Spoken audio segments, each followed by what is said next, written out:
네, 안녕하세요. 오늘은 조선의 얼 광화문 두 번째 시간입니다. 먼저 수업에 들어가기 전에 지난 시간 배운 내용, 그리고 여러분들이 출석 댓글로 달아줄 내용을 한번 확인해 보도록 하겠습니다. 우리 지난 시간에 읽기에 대해서 배웠는데, 읽기는 자신의 관점을 형성하는 의미 구성 과정이고, 또 다른 이와 의견을 공유하는 사회적 상호작용이다라는 것을 배웠습니다.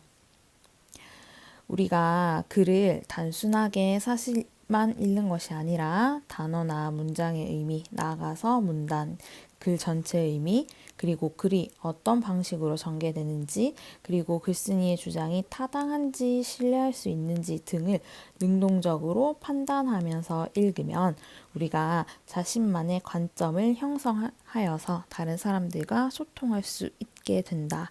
그래서 읽기라는 것은 의미 구성 과정이다 라고 이야기를 했습니다.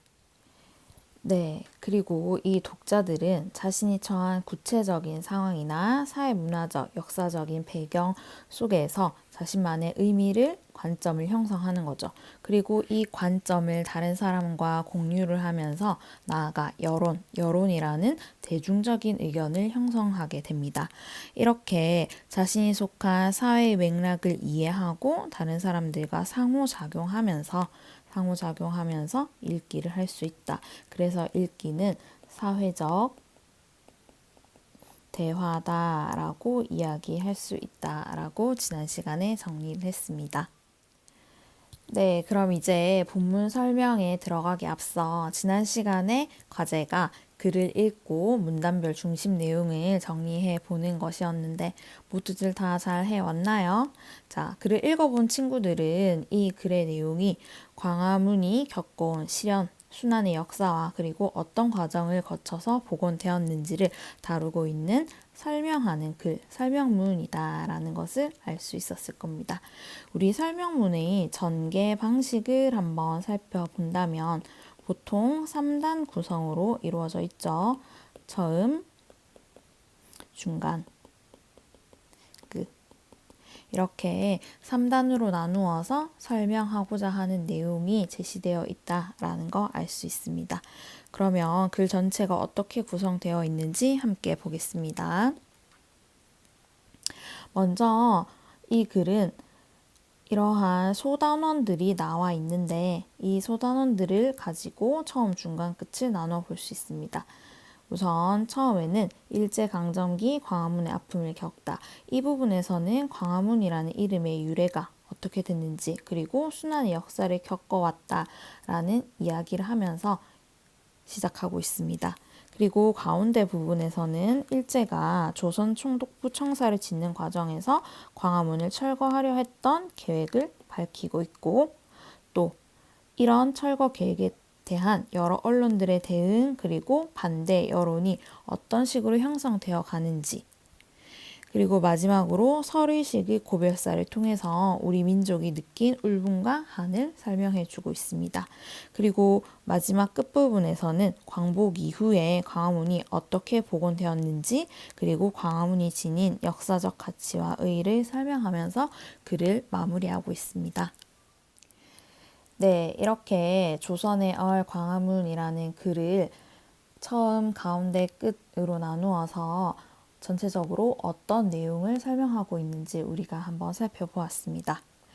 본문에 들어가기에 앞서 광화문이라는 것은 조선시대 경복궁의 정문입니다. 그렇다면 경복궁이 어떤 의의와 가치를 지니는지를 안다면 좀 더 이 글을 이해하는 데 도움이 될 것 같아서 짧은 영상을 하나 준비했습니다. 여러분 영상을 보고 다시 본문에 들어가 보도록 하겠습니다.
잘 보았나요?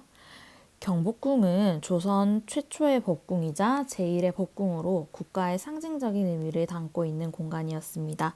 경복궁이 조선이라고 해도 무방할 정도의 의미를 가지고 있는 공간이죠.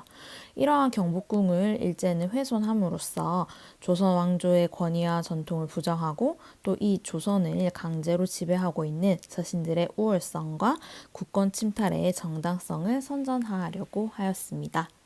네, 이러한 내용을 머릿속에 기억을 하면서 우리 본문으로 한번 들어가 보겠습니다. 교과서 188쪽 준비해 주세요. 네, 처음 일제강점기의 광화문 아픔을 겪다. 광화문은 왕의 큰 덕이 온 나라를 비춘다 라는 뜻을 간직한 경복궁의 남쪽 문이자 정문입니다.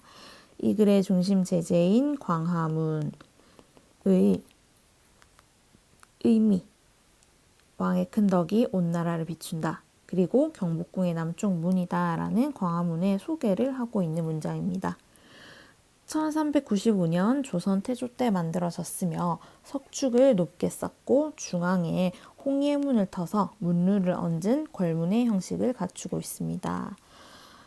옆의 단어 뜻과 함께 보면 되는데 이렇게 문에 둥근 무지개 모양의 홍해문, 무지개 모양의 홍해문을 트고 그 위에 다락처럼 생긴 문루를 얹은 걸문의 형식을 갖추고 있다라고 그 모양을 묘사를 하고 있습니다. 창건 당시 오문, 남쪽 문으로 불리던 광화문이 지금의 이름을 얻게 된 것은 1426년 세종 때입니다. 이는 집현전 학사들이 나라의 위엄과 문화를 널리 만방에 보여준다는 뜻으로 새로이 붙인 것입니다. 네, 광화문은 나라의 위엄과 문화를 널리 만방에 보여준다라는 그러한 상징적인 의미를 가지고 있는 문이다라는 것입니다. 여기까지 광화문이라는 이름의 유래에 대해서 설명하고 있는 문단입니다. 우리 지난 시간 문단별 중심 내용을 정리해 오는 것이 과제였는데 문단별 중심 내용 자기가 정리해 온 것과 비슷한지 한번 비교해 보면서 수업을 들어주길 바랍니다.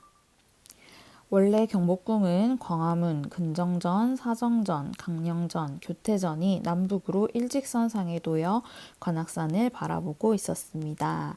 경복궁의 지도를 한번 본다면 이렇게 경복궁은 여러 문과 궁궐들이 일직선상에 놓여 있도록 설계되었습니다. 그런데 일제가 조선 총독부를 근정전 바로 앞에 세우면서 광화문을 삐딱하게 비틀어 훼손을 해서 관악산이 아닌 남산을 바라보게 하였습니다. 원래 남산에는 당군을 비롯한 여러 신을 모신 국사당이 있었습니다. 일제는 이 국사당을 허물고 그 자리에 일본의 건국시조를 신으로 받드는 신사를 건립하였습니다. 이 모든 것이 조선 민족의 정통성과 정기를 훼손하여 조선 백성을 일왕의 백성으로 만들기 위함이었습니다. 이 모든 것이라는 것은 광화문을 훼손한 것을 의미하는 거죠. 이렇게 광화문을 훼손하여 남산을 바라보도록 만들고 이 남산에는 자신들의 건국 시조를 받드는 신사를 위치하게 한 것, 이 모든 것이 이러한 의도를 가지고 있었다. 조선의 정통성, 정기를 훼손하고 조선 백성을 일왕의 백성으로 식민지인으로 만들기 위한 의도를 가지고 행해진 것이었다라는 것입니다.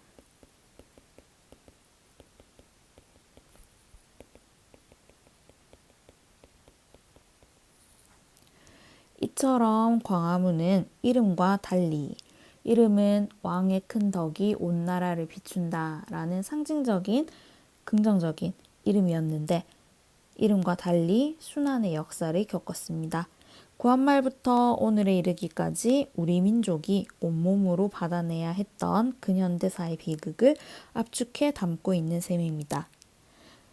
우리 민족이 받았던 시련, 순환과 마찬가지로 광화문도 그러한 시련을 겪었다. 결국 우리 민족과 광화문은 같은 운명을 타고난 존재다라고 볼 수 있겠네요. 네, 여기까지 일제히 탄압으로 광화문이 겪은 순환에 대해서 이야기를 하면서 처음 부분을 마무리하고 있습니다. 네, 189쪽 보겠습니다. 가운데 총독부 새청사 광화문을 밀어내다. 제국주의 일본이 조선을 병탄한 지 6년째 되는 해 일본이 조선을 강제 병합한 거 1910년 8월 29일이죠. 이날을 우리는 국권 비탈의 날 혹은 경술 국치, 경술련의 국가의 치욕스러운 날이다. 이렇게 부르기도 합니다.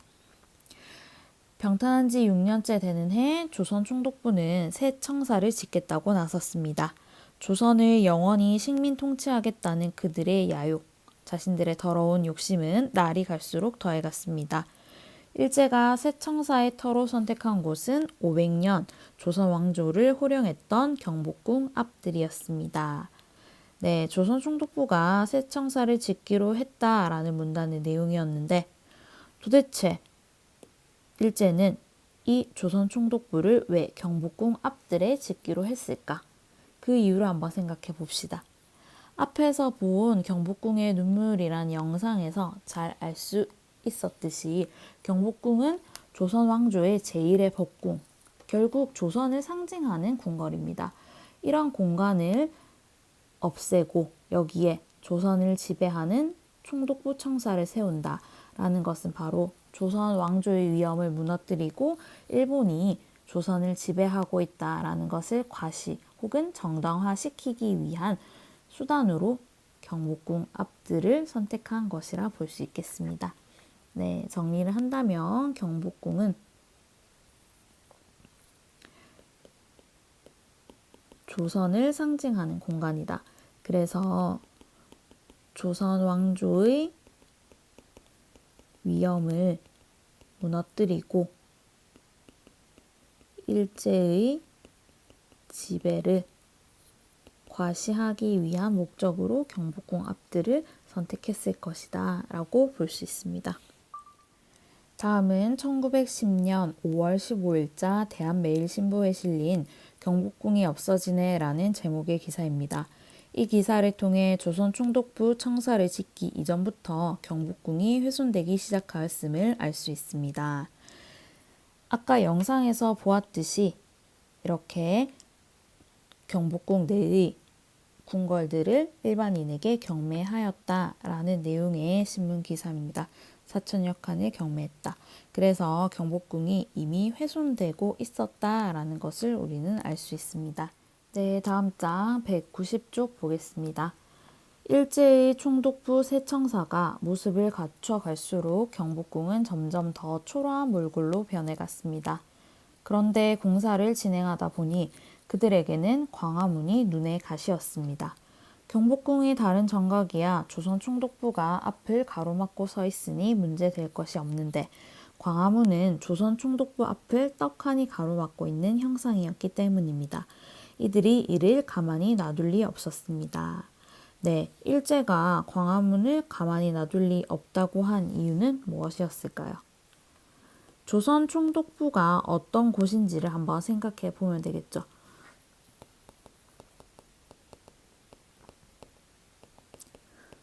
조선 총독부는 일제의 조선 지배를 상징하는 건물입니다.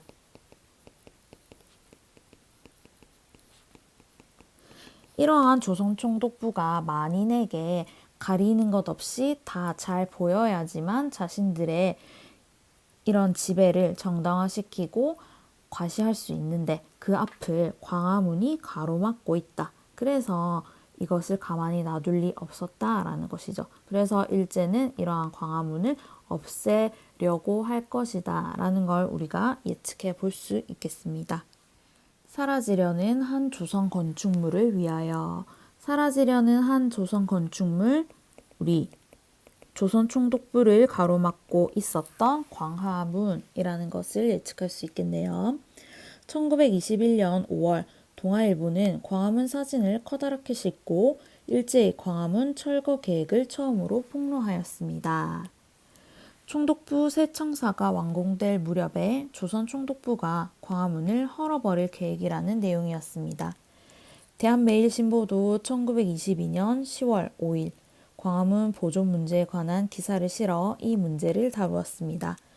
이렇게 광화문이 철거된다는 소식이 돌자 몇몇 일본인 학자들도 조선 총독부의 처사가 부당하다고 지적하였으며 광화문 철거를 반대하는 국내 여론은 더욱 거세졌습니다. 네, 여기까지 일제의 광화문 철거 계획에 대한 언론들의 보도를 다루고 있었습니다. 맨 처음 동아일보에서 이렇게 광화문 철거 계획을 폭로하였고, 그 다음 대한매일신보에서도 광화문 보존 문제에 관한 기사를 실었습니다. 기자들이, 작가들이 이러한 사회문화적 상황을 담은 글, 기사를 씀으로 인해서 그 기사를 읽은 독자들이 내용을 알게 되었네요. 그래서 일본인 학자들도 이것은 부당하다. 그리고 국내 여론까지 더욱 거세졌습니다. 이 글을 읽은 독자들이 여럿이 상호작용하면서 사회적 상호작용을 하면서 광화문 철거를 반대하는 국내 여론이 생성되었다. 결국 이 읽기라는 것이 사회적인 의미 구성 과정이다 라는 것을 보여주는 사례라고 볼 수 있습니다. 이러한 신문 기사들이 그러한 여론을 형성하는 시작점이 되었다라는 것도 알 수 있겠네요. 예상치 못한 거센 여론에 밀려서일까요? 일제는 광화문을 철거한다는 계획을 접고 대신 광화문의 자리를 옮기기로 결정합니다. 이런 여론 덕분에 철거 계획을 이동으로 변화하였습니다. 이러한 여론의 영향력이 광화문 철거 계획을 대신 이동으로 바꿨다라는 것을 알 수 있습니다. 그래서 1923년 10월 광화문 양측에서 수문장 문지기 노릇을 하던 혜태석상 2점이 철거되고 말았습니다. 네, 191쪽. 조선일보는 1925년 10월 26일 나는 가나이다 라는 제목으로 애절한 고별사, 이별의 기사를 실었습니다. 이는 광화문 철거를 눈앞에 둔 조선 백성의 암담하고도 하소연할 데 없는 슬픈 심정을 광화문 스스로의 입을 빌려 이야기하는 형식의 글이었습니다. 네, 조선일보도 앞의 동아일보, 대한매일신보와 마찬가지로 광화문 철거라는 사회적 상황을 다룬 글을 실었다라는 것입니다. 1926년 7월 22일에는 광화문 철거 작업이 시작되었습니다. 완전히 무너뜨리는 것이 아니라 건축문 옆으로 옮기는 것이라 해도 본래의 자리를 뜨는 순간 그 존재 가치는 빛이 바래게 됩니다. 네, 광화문은 경복궁 앞에 일직선상으로 놓여진 정문이라는 의미를 가지고 있었죠. 그리고 왕의 덕을 나라에 비춘다 라는 문화적 상징성도 지닌 문이었습니다.